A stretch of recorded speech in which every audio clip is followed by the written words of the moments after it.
Jesus changes lives forever. If he calls, I won't say never. I'll say now. Use me, Lord, somehow. He's at work every minute. His great plan, I am in it. I'll say now. Use me, Lord, somehow. With all my heart, this is what I say. I wanna get up and make a difference. Get up and make a change. With all my heart, this is what I say. I wanna get up with all my might. Get up and give you all my life. I want to make that difference today.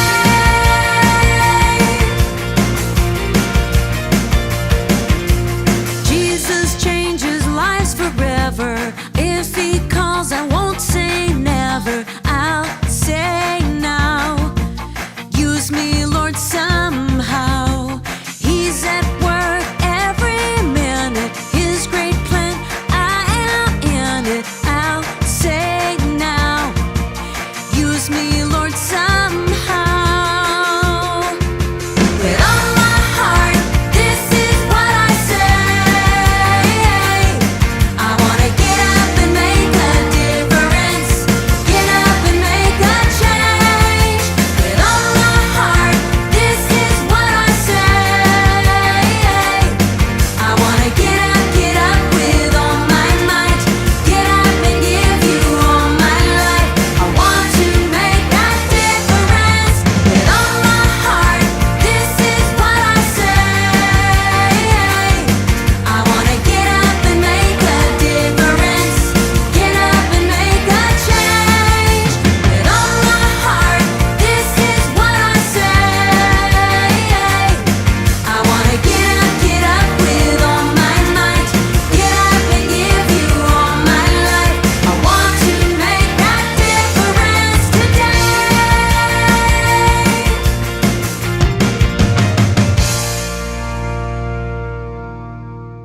Shalom. Ayat hafalan pada bulan Mei ialah Ibrani 11 ayat 23. Karena beriman ibu bapa Musa menyembunyikan dia selama 3 bulan selepas dia lahir. Mereka melihat bahwa Musa bayi yang comel dan mereka tidak takut menentang titah raja. Matius 15 ayat 28e. Oleh itu Yesus berkata kepadanya, kamu wanita yang sungguh-sungguh percaya kepadaku. Apa yang kamu kehendaki akan berlaku. Terima kasih. Ibrani 11 ayat 23. Karena beriman ibu bapa Musa menyembunyikan dia selama 3 bulan setelah dia lahir. Mereka melihat bahwa Musa bayi yang comel dan mereka tidak takut menentang titah raja. Ibrani 11 ayat 23. Matius 15 ayat 28e. Oleh itu Yesus berkata kepadanya, kamu seorang wanita yang sungguh percaya kepadaku. Apa yang kamu kehendaki akan berlaku. Matius 15 ayat 28e. Ibrani 11 ayat 23. Karena beriman ibu bapa Musa menyembunyikan dia selama 3 bulan setelah dia lahir. Mereka melihat bahwa Musa bayi yang comel menentang titah raja. Matius 15 ayat 28. Oleh itu Yesus berkata kepadanya, kamu seorang wanita yang sungguh-sungguh percaya kepadaku. Apa yang kamu kehendaki akan berlaku. Ayat 23.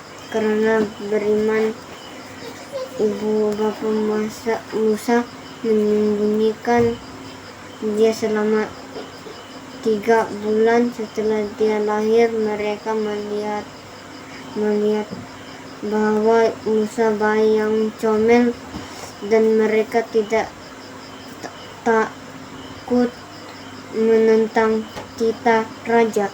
Matius 15 ayat 28.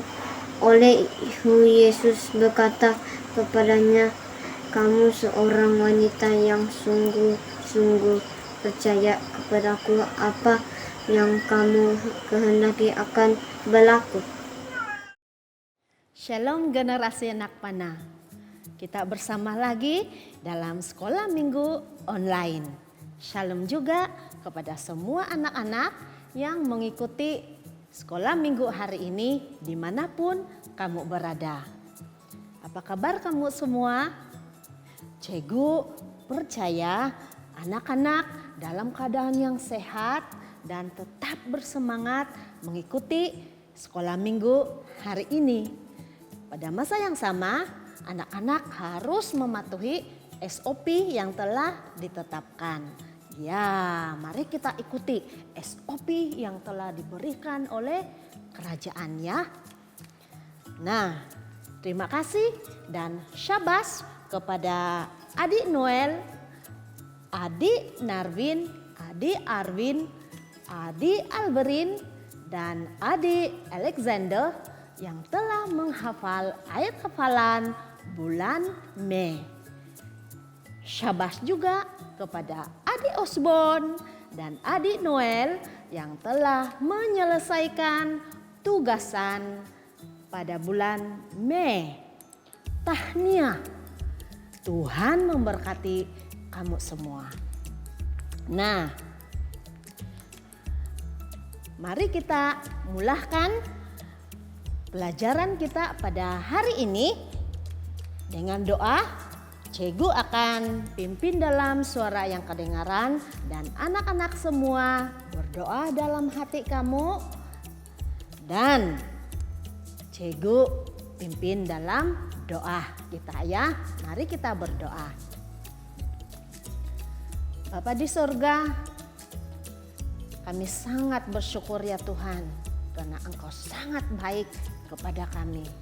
Terima kasih atas pelindungan Tuhan, terima kasih atas penyertaan Tuhan dalam hidup kami. Tuhan yang berkuasa di dalam kehidupan kami. Terpujilah Engkau ya Tuhan. Kami kembalikan ucapan syukur kami atas segala kebaikan dan segala kemurahan Tuhan di dalam hidup kami. Sehingga pada pagi ini kami dapat bersama-sama lagi di dalam sekolah minggu online. Kami serahkan pelajaran kami pada hari ini dari permulaan sehingga selesai. Sekiranya ada kuasa-kuasa kegelapan yang coba mengganggu kami, yang coba mengalihkan perhatian kami, yang membuat pikiran kami melayang-layang, semua itu Tuhan kami tolak dan kami ikat di dalam nama Yesus. Dan kami hanya istiharkan penyertaan Tuhan, hikmat daripada Tuhan, pengertian daripada Tuhan. Sehingga kami dapat memahami pelajaran pada hari ini. Terpujilah Engkau ya Tuhan.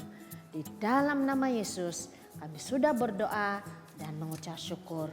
Dan semua anak-anak mari kita katakan amin. Haleluya. Nah, pada minggu yang lalu, anak-anak telah belajar tentang seorang tokoh bapak yang tertulis di dalam Alkitab, yaitu Bapak Yakub atau Israel yang telah menjadikan Tuhan sebagai Allahnya dengan berkata El Elohi Israel. Allah Israel ialah Allah. Nah, pada hari ini kita akan mempelajari seorang lagi tokoh bapak yang tertulis di dalam Alkitab, yaitu seorang yang dipanggil, yang disebut Rasul Paulus. Nah, kisah Rasul Paulus dapat anak-anak membacanya dalam Alkitab Perjanjian Baru yang tertulis di dalam kitab Kisah Para Rasul dan dalam 13 surat yang telah ditulis oleh Rasul Paulus sendiri. Nah, anak-anak, siapakah Rasul Paulus? Siapakah anak-anaknya? Dan kenapakah dia dapat digelar sebagai tokoh Bapa? Nah, sebelum Paulus menjadi rasul, dia juga dikenal sebagai Saulus. Dan dia dilahirkan di kota Tarsus. Pada mulanya, Paulus atau Saulus sangat membenci dan menganiaya para pengikut Yesus. Dia menangkap mereka, memasukkan mereka ke dalam penjara, bahkan ada yang dihukum mati hanya karena nama Tuhan Yesus. Nah, walaupun Paulus menganiaya para pengikut Yesus, namun Yesus, Tuhan Yesus sangat mengasihi Paulus. Yesus menampakkan dirinya kepada Saulus ataupun Paulus ketika dia dalam perjalanan ke Damsyik untuk menangkap para pengikut Yesus. Akhirnya Paulus percaya dan menerima Yesus sebagai Tuhan dan penyelamatnya. Dan akhirnya Yesus sendiri telah memilih Paulus menjadi salah seorang daripada rasul-rasulnya. Nah, Paulus telah menjadi rasul Tuhan Yesus. Puji Tuhan, haleluya. Nah, anak-anak, Alkitab tidak menyatakan yang Paulus telah berkeluarga. Tetapi di dalam Alkitab ada mencatatkan bahwa Paulus mempunyai sekurang-kurangnya 3 orang anak lelaki. Nah, 3 orang anak lelaki ini telah menjadi anak kepada Paulus bukan karena ada pertalian darah, tetapi karena hubungan keluarga sebagai orang-orang yang percaya kepada Tuhan Yesus. Nah, ketiga-tiga orang anak lelaki Paulus ini merupakan anak-anak rohani Rasul Paulus. Sebagai contoh, Cegu tidak mempunyai anak sendiri, tetapi di dalam Tuhan kamu semua adalah anak-anak rohani Cegu. Karena semua orang yang percaya kepada Yesus menjadi satu keluarga di dalam Tuhan. Oleh sebab itulah Cegu boleh memanggil kamu semua sebagai anak-anak Cegu di dalam Tuhan. Haleluya, kan? Ya, Cegu mempunyai ramai anak. Nah, anak-anak, siapakah 3 orang anak Rasul Paulus ini? Dan apakah pengaruhnya? Apakah pengaruh Rasul Paulus dalam hidup mereka sehingga Paulus menjadi bapak rohani mereka? Nah, yang pertama, Rasul Paulus telah menjadi bapak rohani kepada Timotius. Ya, masih ingat siapa Timotius? Ya, Timotius ialah anak lelaki kepada Ibu Yuniki. Dan bapaknya adalah seorang Yunani yang berasal dari kota Listra. Nah, Rasul Paulus menganggap Timotius sebagai anaknya yang dikasihi, anaknya yang terkasih. Karena sejak dari muda lagi Timotius sudah bersama-sama dengan Rasul Paulus di dalam pemberitaan Injil tentang Tuhan Yesus.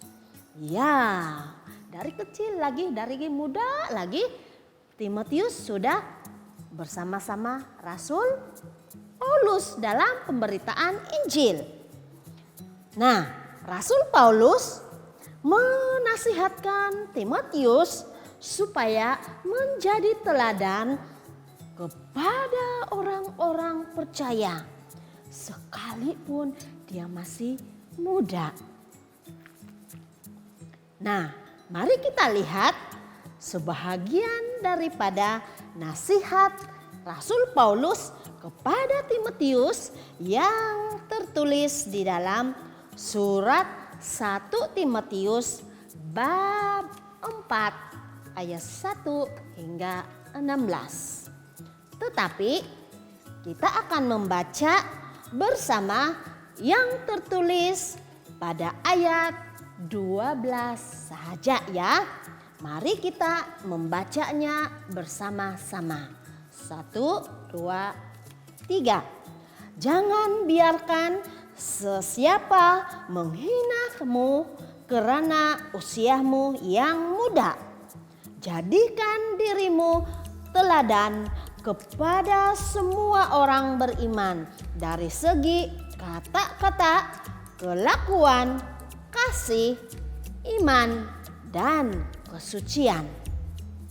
Ya, Paulus atau Rasul Paulus memberi nasihat kepada Timotius supaya menjadi teladan atau menjadi contoh di dalam perkataannya, dalam tingkah lakunya, dalam kasihnya, dalam imannya, dan dalam kesuciannya.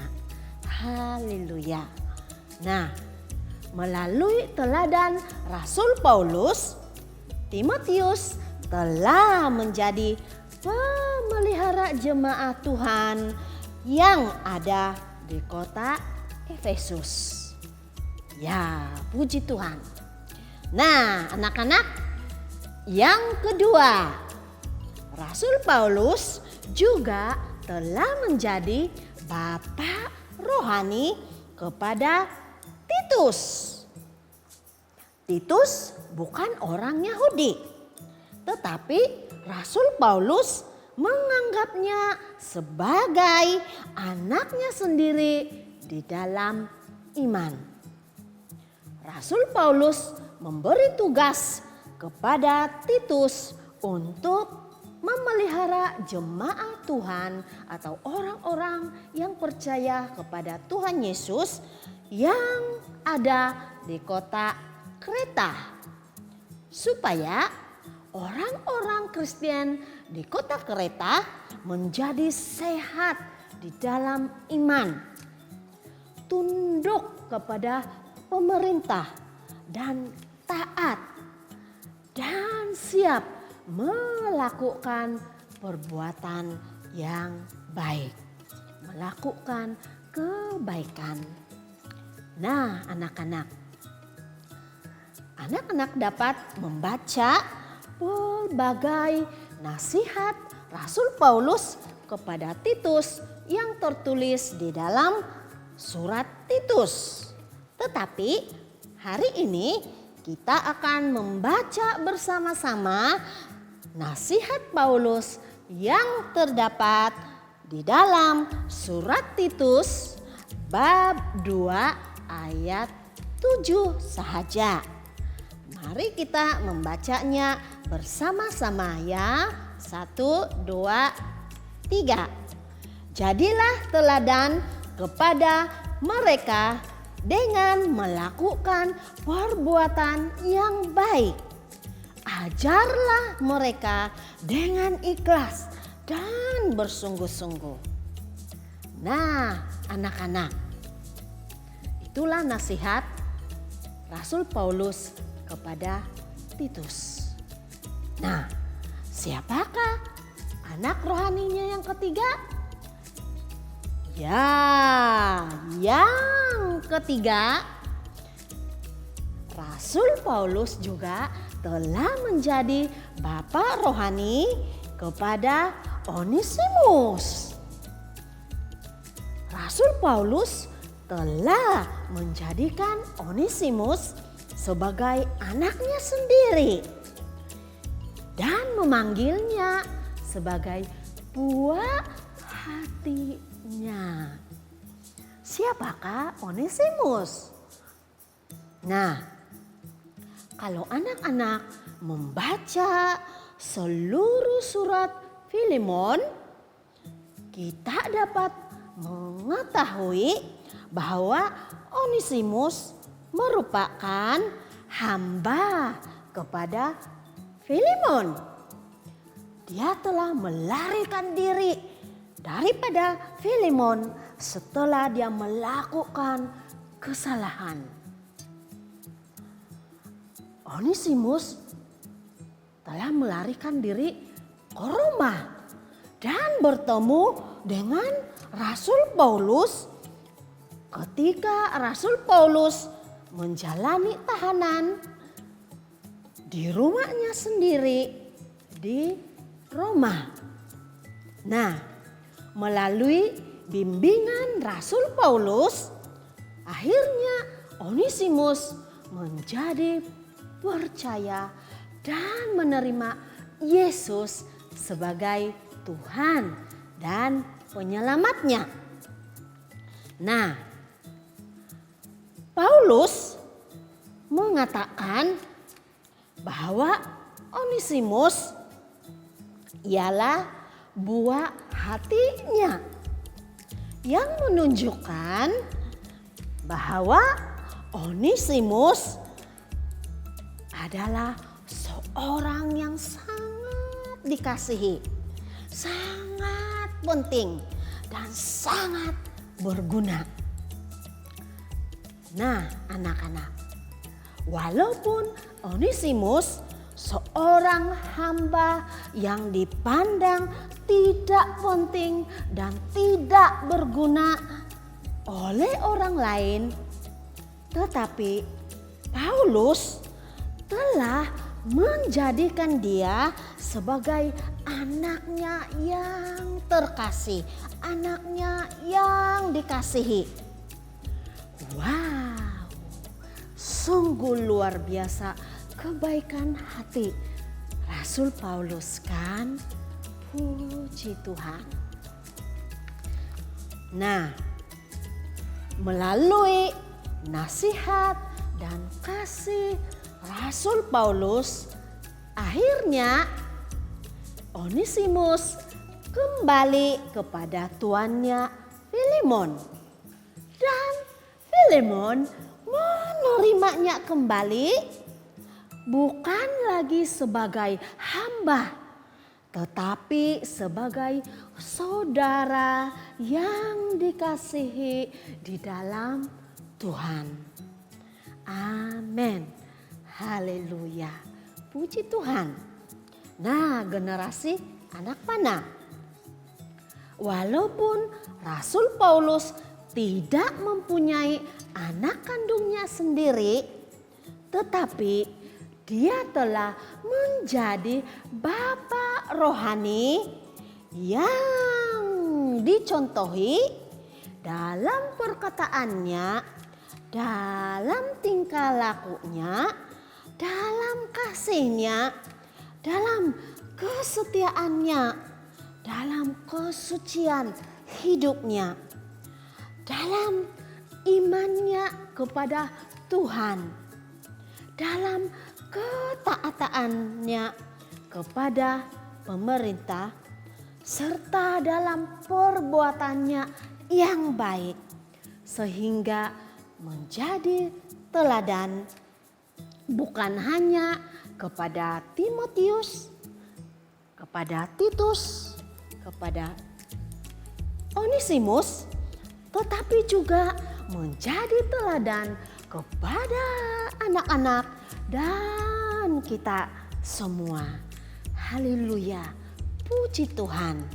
Nah, ayat hafalan kita pada minggu ini terdapat di dalam surat 1 Timotius bab 4 ayat 12. Surat 1 Timotius bab 4 ayat 12. Jangan biarkan sesiapa menghinamu karena usiamu yang muda. Jadikan dirimu teladan kepada semua orang beriman dari segi kata-kata, kelakuan, kasih, iman, dan kesucian. 1 Timotius bab 4 ayat 12. Sekali lagi Cegu akan membacanya ya. 1 Timotius bab 4 ayat 12. Jangan biarkan sesiapa menghinamu karena usiamu yang muda. Jadikan dirimu teladan kepada semua orang beriman dari segi kata-kata, kelakuan, kasih, iman, dan kesucian. 1 Timotius bab 4 ayat 12. Nah, sila hafal ayat hafalan ini ya. Mari kita akhiri sekolah minggu kita hari ini dengan doa dan Cegu pimpin di dalam doa yang kedengaran. Mari kita berdoa. Bapa di sorga, terima kasih Tuhan atas pelajaran yang kami telah pelajari hari ini. Kami dapat mengetahui bahwa walaupun Rasul Paulus tidak mempunyai anak kandungnya sendiri, tetapi dia telah menjadi bapa rohani yang dicontohi, yang diteladani bukan saja oleh Timotius, oleh Titus, dan oleh Onesimus, tetapi juga menjadi teladan bagi kami semua di dalam cara hidupnya, di dalam imannya, di dalam ketaatannya kepada Tuhan dan kepada pemerintah, di dalam perkataannya. Tuhan, tolong kami supaya kami dapat meneladani kehidupan Rasul Paulus dalam hidup kami setiap hari, supaya kami juga menjadi teladan, menjadi contoh yang memberkati kepada orang lain, baik di dalam perkataan kami, baik di dalam tingkah laku kami, baik di dalam iman kami kepada Tuhan, baik dalam kesucian hidup kami. Tolong kami ya Tuhan, karena kami juga rindu hidup menyenangkan hati Tuhan. Terima kasih Yesus, terima kasih. Terpujilah Engkau. Di dalam nama Yesus kami sudah berdoa. Dan mari kita semua katakan amin. Haleluya. Puji Tuhan, bye, jumpa lagi.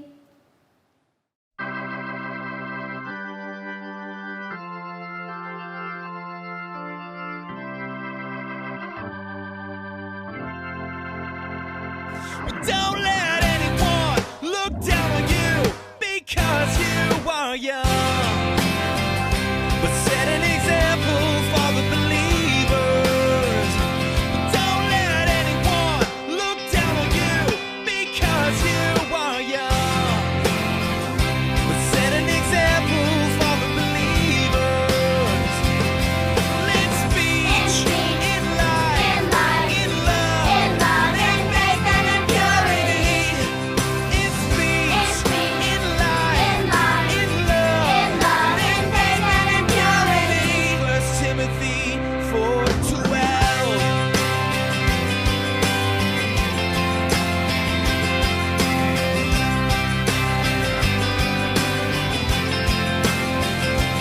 Don't let anyone look down on you because you are young.